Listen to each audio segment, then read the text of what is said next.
অন্তর্বর্তীকালীন সরকার যত দ্রুত সম্ভব জাতীয় নির্বাচন আয়োজন করবে বলে জানিয়েছেন প্রধান উপদেষ্টা ড মোহাম্মদ ইউনূস।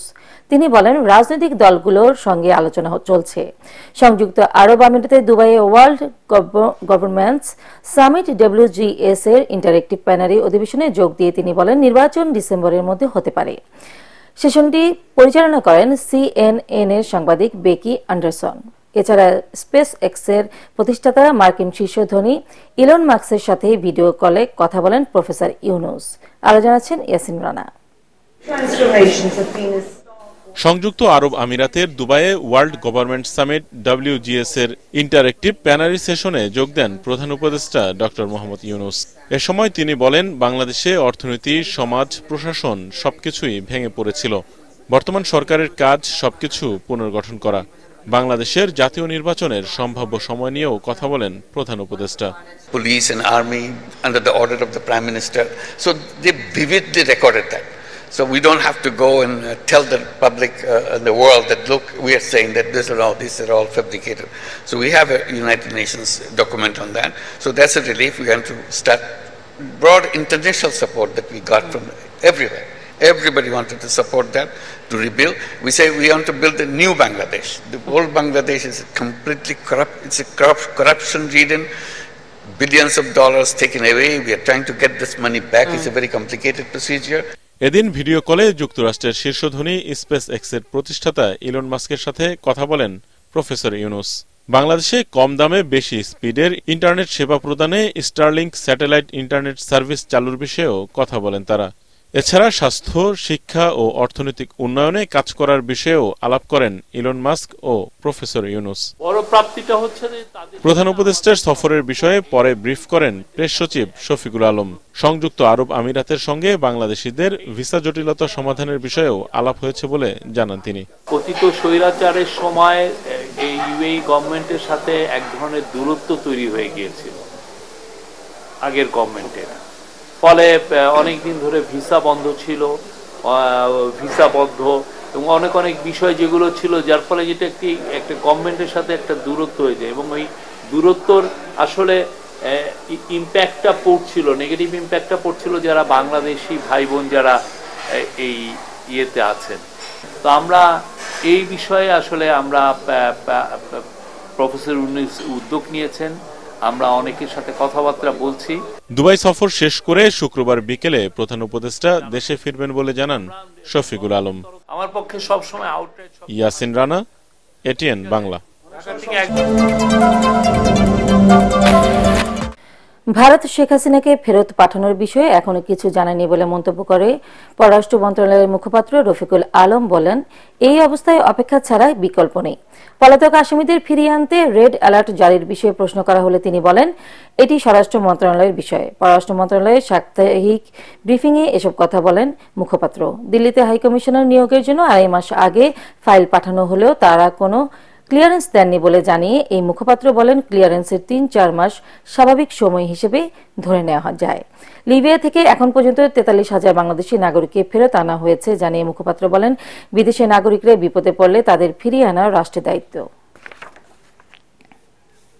সাবেক প্রধানমন্ত্রী শেখ হাসিনাকে ফিরিয়ে আনার জন্য এক্সট্রাডিশন ট্রিটির অধীনে সংশ্লিষ্ট মন্ত্রণালয় থেকে প্রাপ্ত চুক্তিতে উল্লেখিত প্রয়োজনীয় ডকুমেন্টস ও তথ্যাদি ভারত সরকারকে প্রেরণ করা হয়েছে। আমরা দিল্লিতে হাইকমিশনার নিয়োগের বিষয়ে ভারত সরকারের সম্মতি চেয়েছি।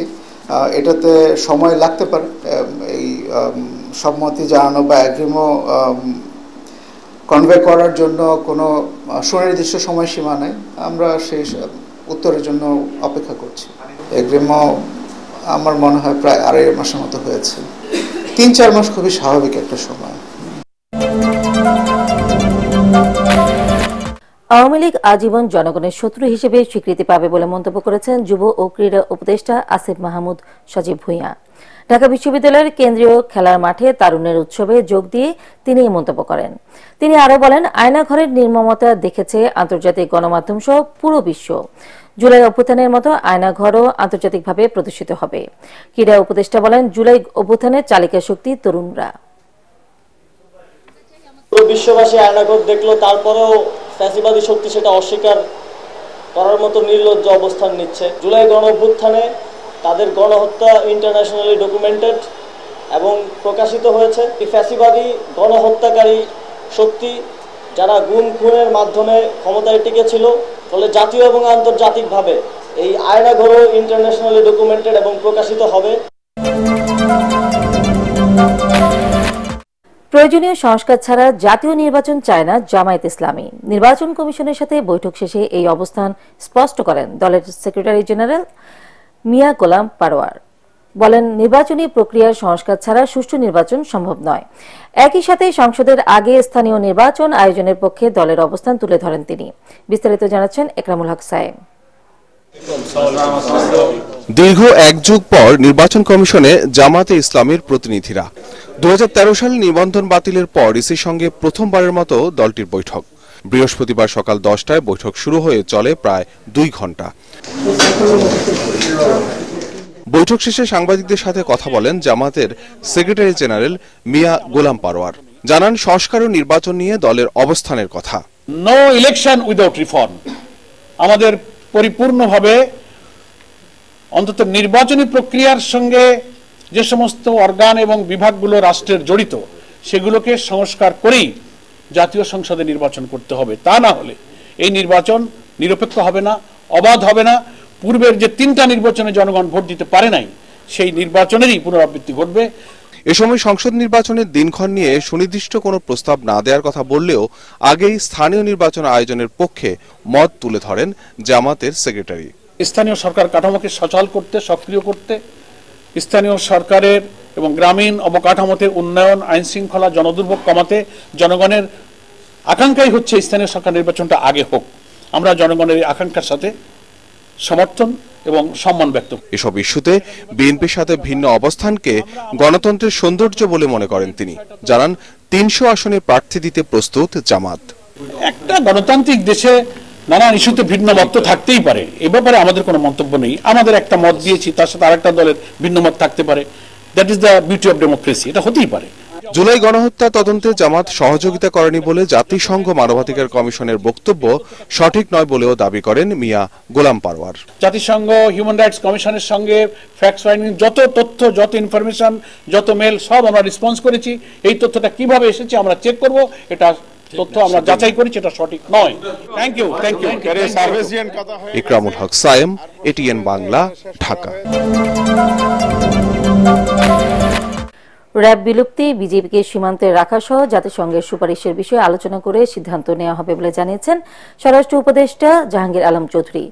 বিদেশি নাগরিকদের জন্য অন অ্যারাইভাল ট্রানজিট ভিসা আবেদনের জন্য অনলাইন অ্যাপস উদ্বোধন করে তিনি কথা বলেন। পাসপোর্ট ভেরিফিকেশন সহজীকরণ ও পাসপোর্ট আবেদনকারীদের জটিলতা নিরসনের 999 কার্যক্রমও উদ্বোধন করেন উপদেষ্টা। এ সময় তিনি বলেন, পাসপোর্ট প্রাপ্তির ক্ষেত্রে পুলিশ ভেরিফিকেশন তুলে দেওয়া হবে কিংবা সহজ করতে উদ্যোগ নেওয়া হবে। এখন থেকে 14টি দেশের নাগরিকরা অন অ্যারাইভাল ভিসার সুযোগ পাবেন। অনলাইনে 10 মিনিটে অন অ্যারাইভাল ভিসা পাবেন 30 দিনের জন্য। এ সময় জাতিসংঘের প্রতিবেদনকে স্বাগত জানান স্বরাষ্ট্র উপদেষ্টা। এটার অবস্থানটা হলো, এটা তো একটা প্রস্তাব তাদের দিছে, আমরা সবাই বসবো, বসার পরে যে আমাদের ডিসিশন এটা জানাবো। বাট আমরা তো এই যে তাদের এই ইনকোয়ারিটা আমরা তো সবাই তো স্বাগতম জানিয়েছি এটা।